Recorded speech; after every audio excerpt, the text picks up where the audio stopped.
constatons malheureusement en ce jour-ci, à l'ère du 21e siècle, que les chrétiens sont tellement craintifs.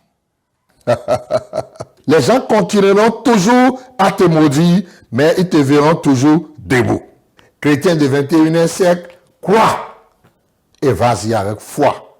Ésaïe 7:7. Cela n'aura pas lieu. Frère, tu es béni.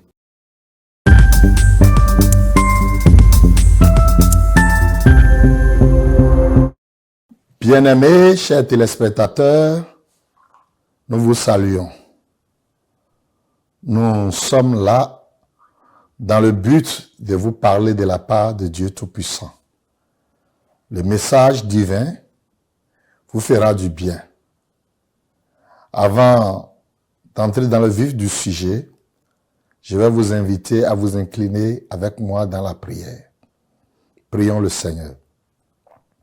Dieu Tout-Puissant, Dieu de toute grâce et de toute fidélité, Jéhovah Raphi, le Dieu d'Abraham, d'Isaac et de Jacob, que ton nom soit éternellement béni.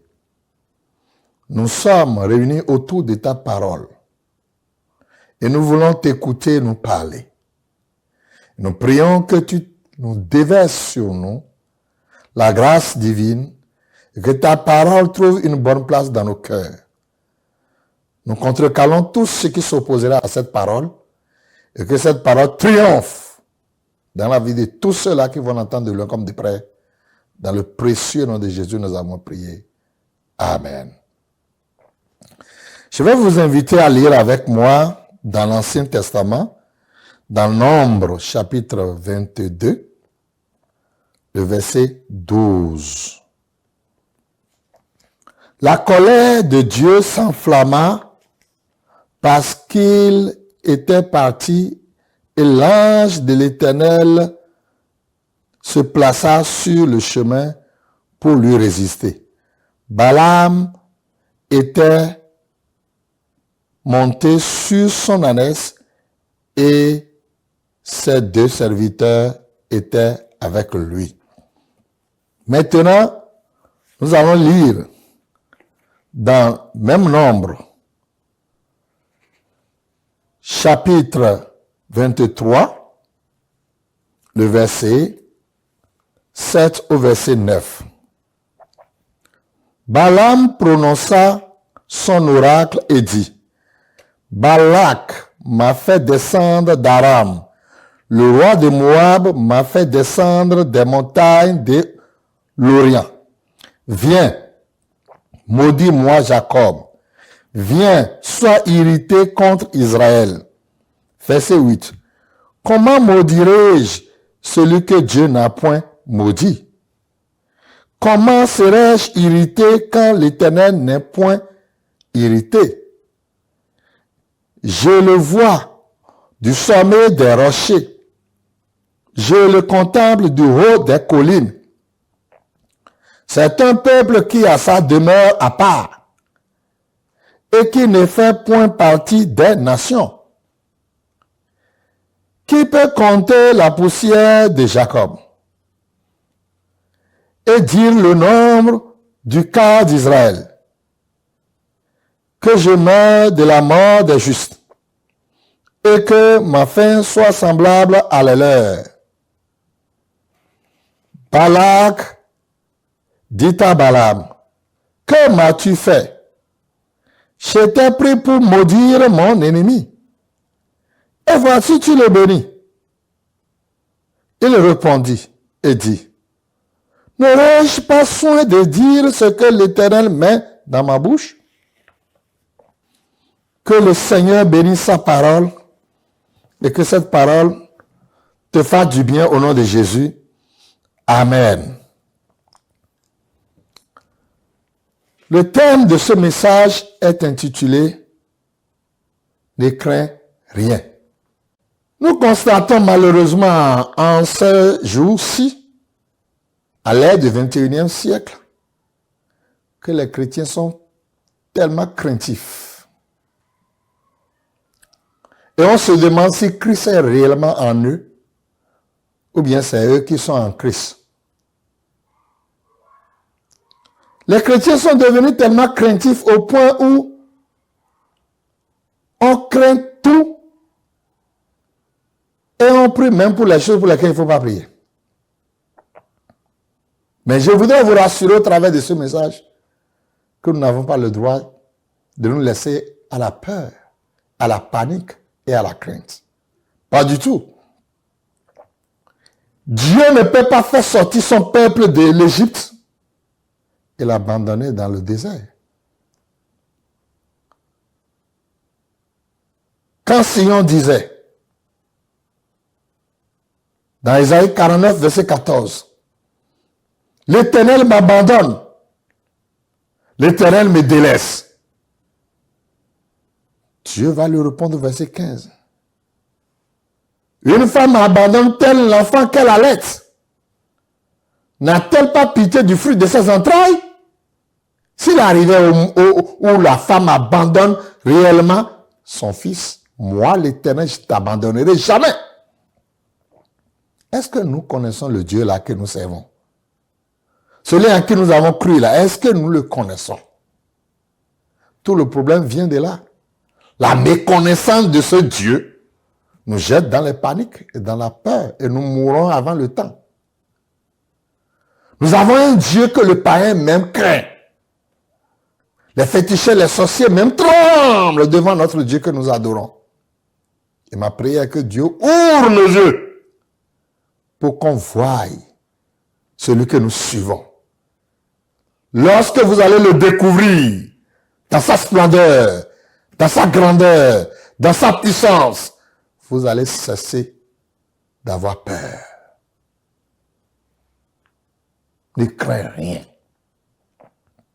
Dans Isaïe 41, verset 10, il a dit à Israël, « Ne crains rien car je suis avec toi. Ne prends même pas des regards inquiets, je suis ton Dieu.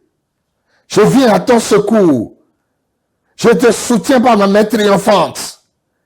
Tes murs sont devant moi. L'ennemi ne peut rien te faire, car je suis avec toi. » Et il va dire à ses disciples plus tard, au travers de son fils Jésus-Christ, « Voici, je suis avec vous tous les jours, jusqu'à la fin du monde. » Tous les jours, jusqu'à la fin du monde. Israël, en sortant de l'Égypte, en train d'avoir des victoires sur des victoires dans le désert. Et Israël venait de décrocher encore une nouvelle victoire pendant qu'il était à la porte de Moab. Et Israël devait traverser le pays de Moab. Le roi de Moab, du nord de Barak, avait pris la panique, avait pris peur. Parce qu'il a appris ce que Dieu est en train de faire avec Israël dans le désert. Frères et sœurs, les gens ont peur de toi.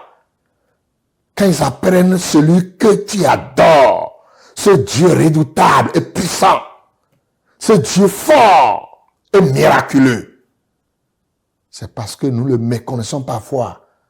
Nous ne savons pas de quoi il était capable. De quoi il est capable. Nous minimisons cela. Les païens même le savent. Et la Bible nous dit que Satan même tremble devant ce Dieu. Le roi de Moab, du nord de Balak, a pris peur avec tout son peuple. Et ils se sont dit, où passerons-nous? Qu'est-ce que nous allons devenir dans la main du Dieu d'Israël? Nous n'aimerons pas qu'Israël passe par notre territoire. Empêchons-le par tous les moyens de passer par notre territoire. C'est ainsi que ils ont utilisé tous leurs vaudous, leurs fétiches. Ils n'ont pas pu. Mais ils ont discerné qu'il y avait un vieux prophète du nom de Balaam, qui vivait au milieu du peuple. Le roi Balaam plutôt, a envoyé les messagers vers Balaam pour lui dire, viens me maudire ce peuple. Et comme Balaam était déjà devenu un rétrograde, quelqu'un que Dieu avait beaucoup utilisé hier, quelqu'un que Dieu a béni au travers de la prophétie au milieu du peuple d'Israël, il est devenu maintenant un poteau indicateur vide. Il a perdu la puissance. Et puis, comment le roi de Moab a pu discerner? Il l'invite. Il l'invite parce qu'il a compris que son esprit avec l'esprit de Balaam se rencontrent. Il n'est plus Balaam d'hier. Il n'est plus Balaam qui faisait peur.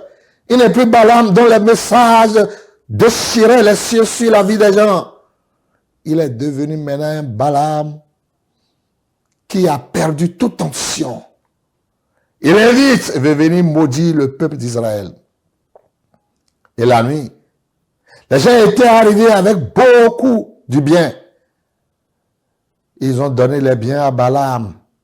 Ils ont dit, Balaam, Barak nous envoie avec toi le roi de Moab.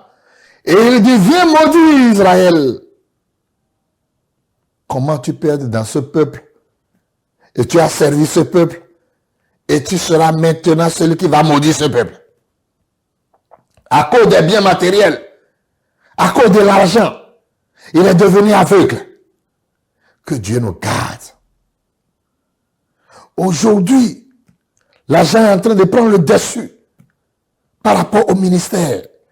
Il y a beaucoup de choses qui se passent dans le corps de Christ. Balaam est tombé plus bas à cause du matériel. Il va dire à ces gens, demeurez chez moi. Je vais faire la prière de nuit. J'irai devant Dieu cette nuit pour lui demander si je dois monter à la montagne pour maudire Israël ou pas. Il y a des choses pour lesquelles on n'a pas besoin de prier. Parce qu'on connaît ça. La réponse est claire. Est-ce qu'on doit aller devant Dieu pour prier pour ça? Non. Comment tu iras maudire le peuple d'Israël en prêtant main forte à l'ennemi à l'encontre de ton peuple? Et c'est pour ce sujet que lui veut faire la veille. Mais la réponse est connue d'avance. Par tout chrétien. On ne doit pas aller. C'est comme une chrétienne qui va s'agenouiller pour dire, Seigneur, est-ce que je peux me marier à un païen? Seigneur, donne-moi la lumière sur cette affaire. Il a l'argent, je n'ai pas trouvé un frère, mais il est gentil. Est-ce que tu veux que je le marie? Avant d'aller prier, elle-même connaît déjà la réponse. Elle n'a pas besoin de prier pour ça. Le matin, Balaam s'élève, il dit, oui, allez dire au roi, je vais venir. Parce que pourquoi? Il perturbait Dieu dans la prière. Et Dieu lui a dit, ne va pas. Il continuait à prier. Dieu a dit, mais d'accord, si tu veux aller, va. Mais je sais que c'est ce que je te dirai qui va se passer. Je vais couper l'histoire, elle est longue. Jusqu'à ce que son cheval a ouvert la bouche pour lui dire, ce que tu vas faire n'est pas normal. Mais il a dit qu'il va frapper le cheval, qu'il est en retard. Finalement, il s'est retrouvé là-bas sur la montagne avec le roi de Moab. Et le roi de Moab va lui dire maintenant de maudire Israël. Il a commencé par prier et il cherche à maudire. Et quand il ouvre la bouche pour maudire, la bénédiction sortait de sa bouche. Alléluia. Je prie que toute malédiction à ton encontre soit transformée en bénédiction au nom de Jésus-Christ. Toute malédiction verra de n'importe quelle personne soit vouée à l'échec. La malédiction ne te fera absolument rien.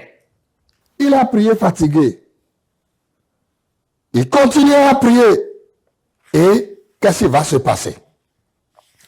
Nous voyons dans le verset 8. comment maudirais-je celui que Dieu n'a point maudit? Personne ne peut te maudire, frère.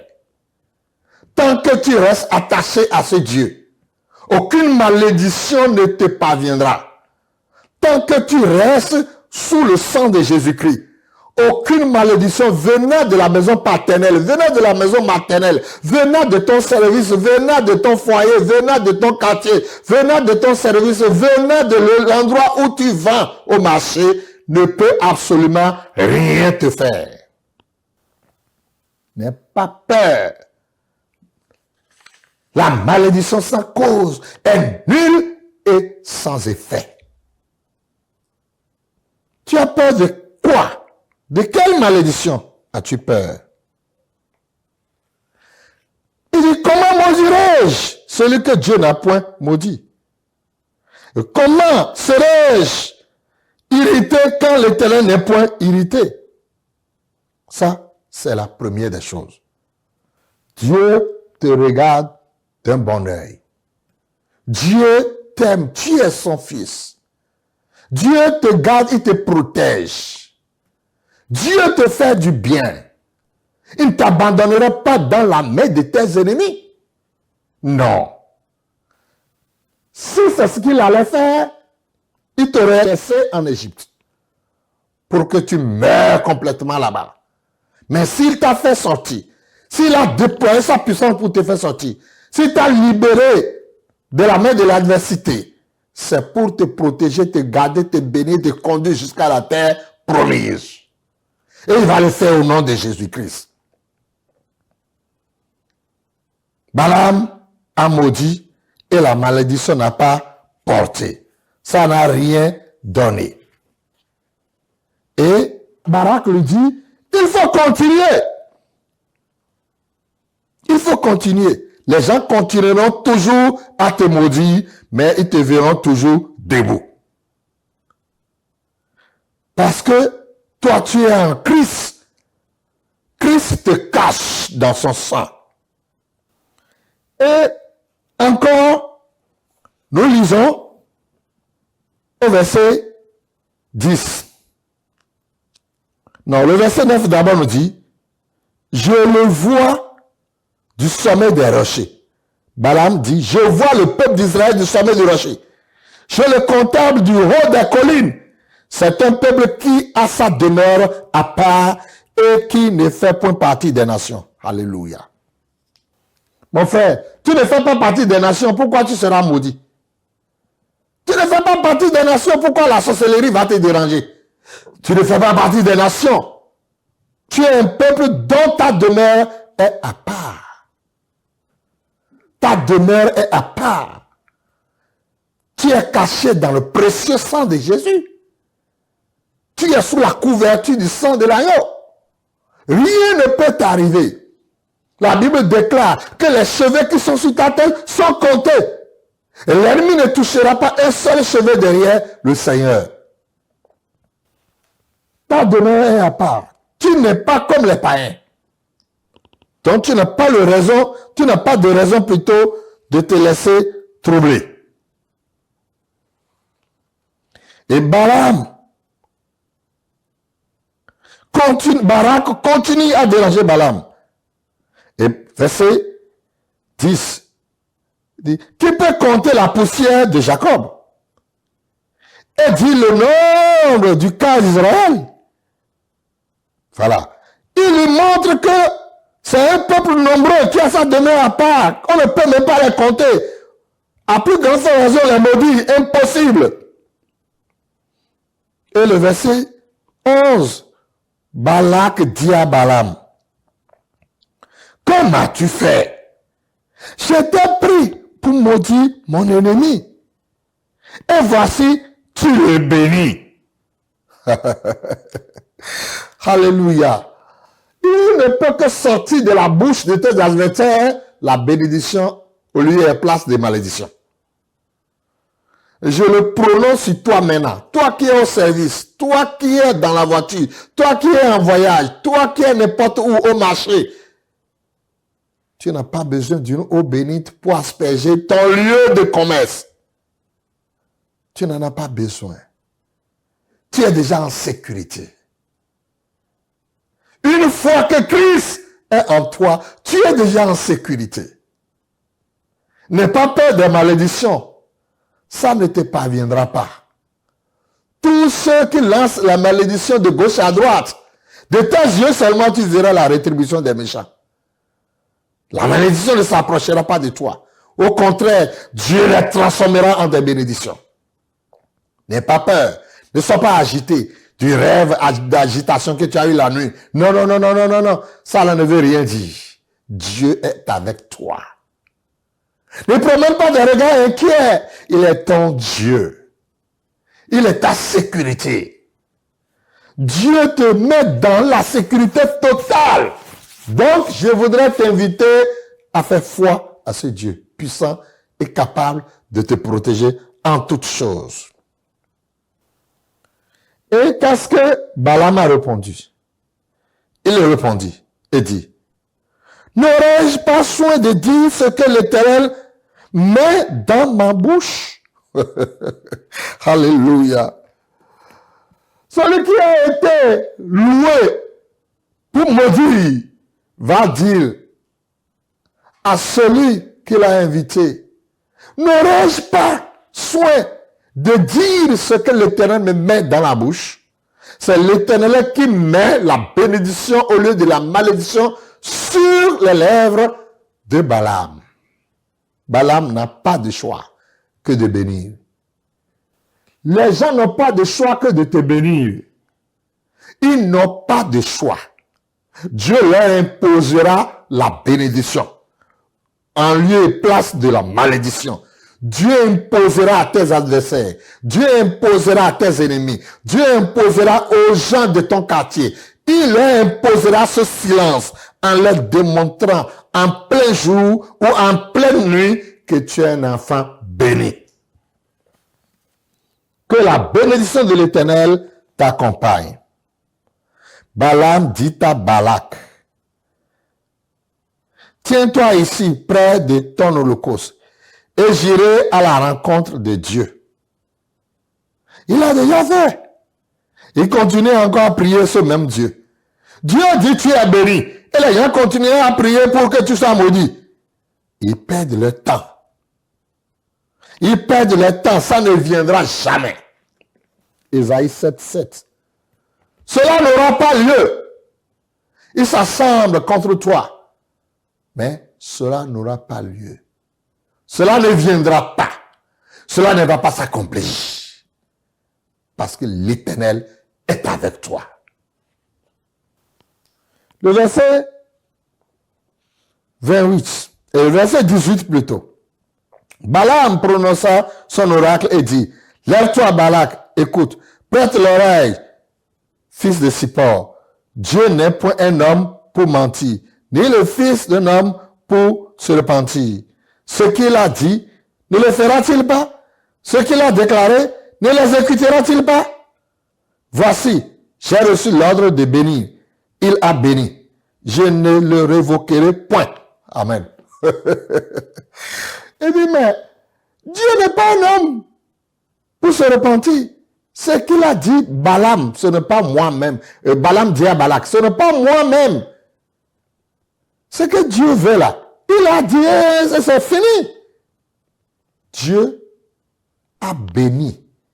Et ce n'est pas à moi de révoquer ce qu'il a béni. Frère, tu es béni.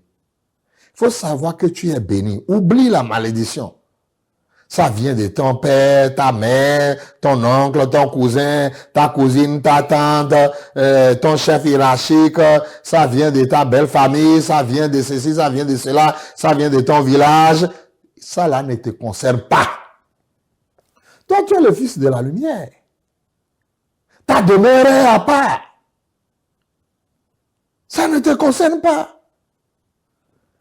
Et qu'est-ce que Balaam a dit à Balak encore? Il dit, j'ai reçu l'ordre de bénir. Et il a béni. Je ne le révoquerai pas. Et il a dit, mais pourquoi tu ne veux pas maudire mon ennemi? Le verset 23. L'enchantement ne peut rien contre Jacob, ni la divination contre Israël. Autant marqué, il sera dit à Jacob et à Israël, quelle est l'œuvre de Dieu? L'enchantement ne peut rien contre Jacob. Frères et sœurs, pourquoi tremblez-vous? Pourquoi les chrétiens du 21e siècle, vous tremblez comme ça? Au point où vous avez peur même des moustiques, des cafards. Vous avez peur des moindres choses, vous avez peur. Vous voyez les sorciers partout, vous voyez les démons partout, et vous êtes agité, vous n'arrivez pas à dormir, et vous avez peur, vous tremblez partout, vous criez partout, vous décrétez des veillées pour rien, vous décrétez des jeûnes et prières à cause de la peur, parce que vous avez entendu un oiseau à crier au-dessus votre toiture la nuit. Oh, dors. Faut pas perdre ton temps pour ça. Dors. Quoi? L'oiseau. S'il a la capacité de venir, est-ce que c'est sur le toit il va rester? Il va venir dedans à l'intérieur. Il n'a qu'à venir à l'intérieur. Si c'est un oiseau missionnaire qui vient migrer chez toi, vous allez adorer Jésus ensemble. Vous allez prier le Seigneur ensemble. S'il est capable de venir chez toi dans la chambre, il n'a qu'à venir. Pourquoi tu t'occupes-tu de l'oiseau qui est posé sur ta toiture en haut, au dehors?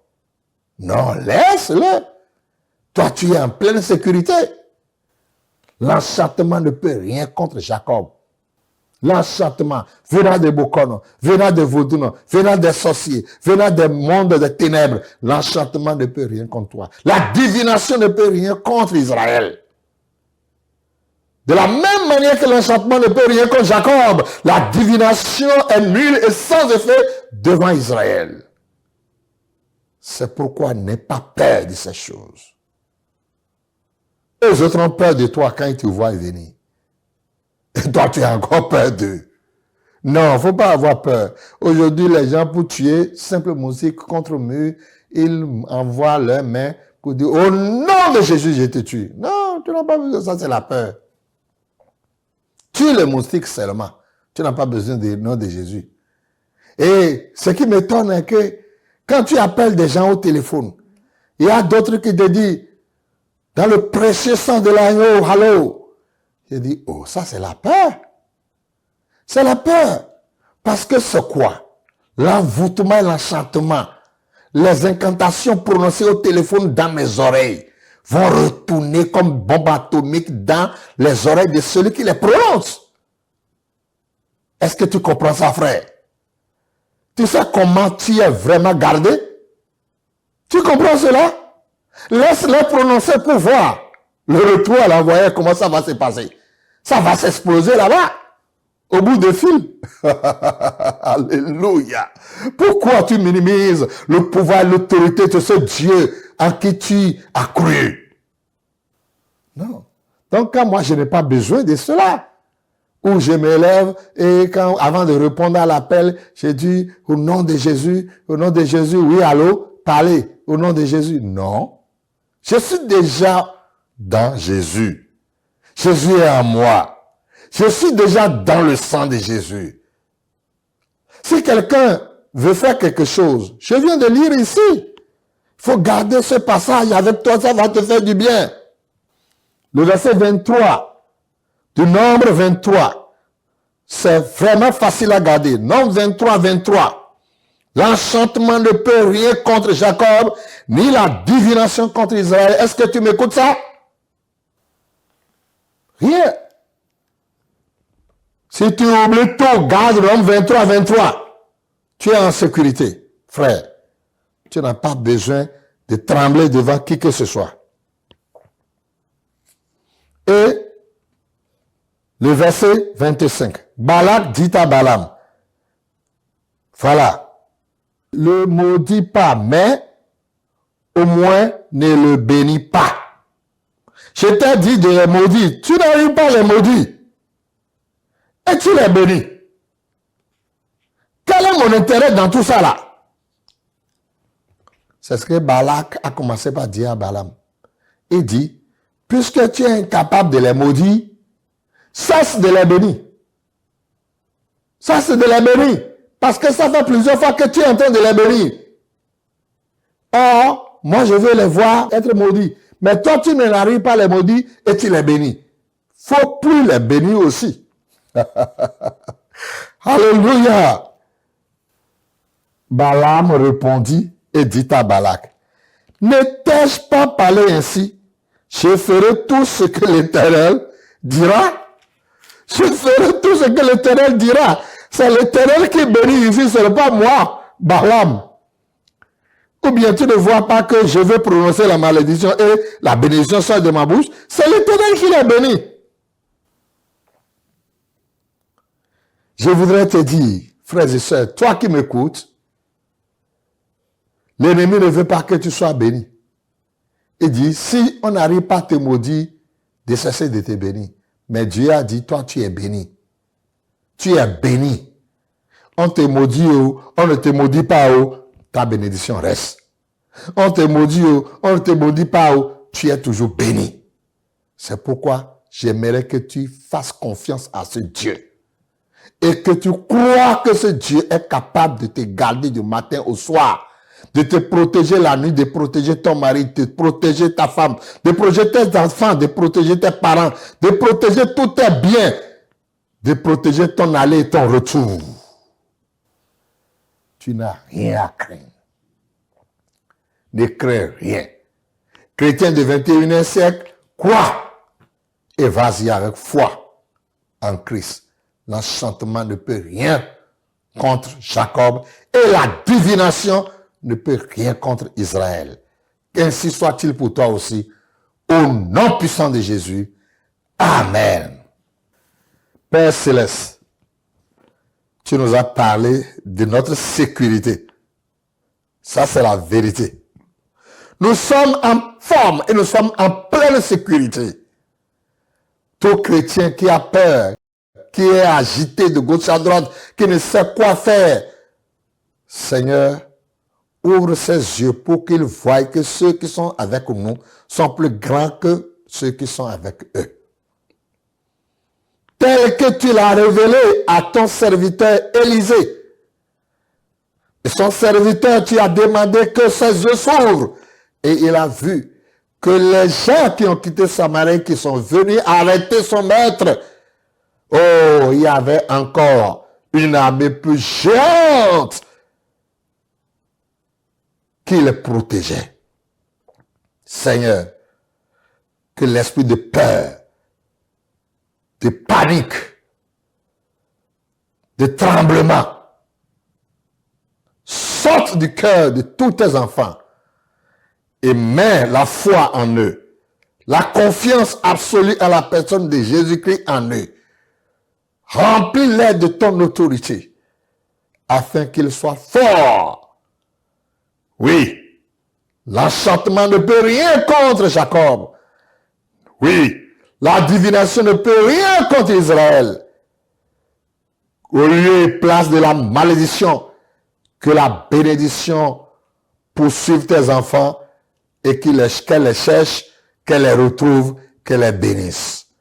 Merci de nous écouter.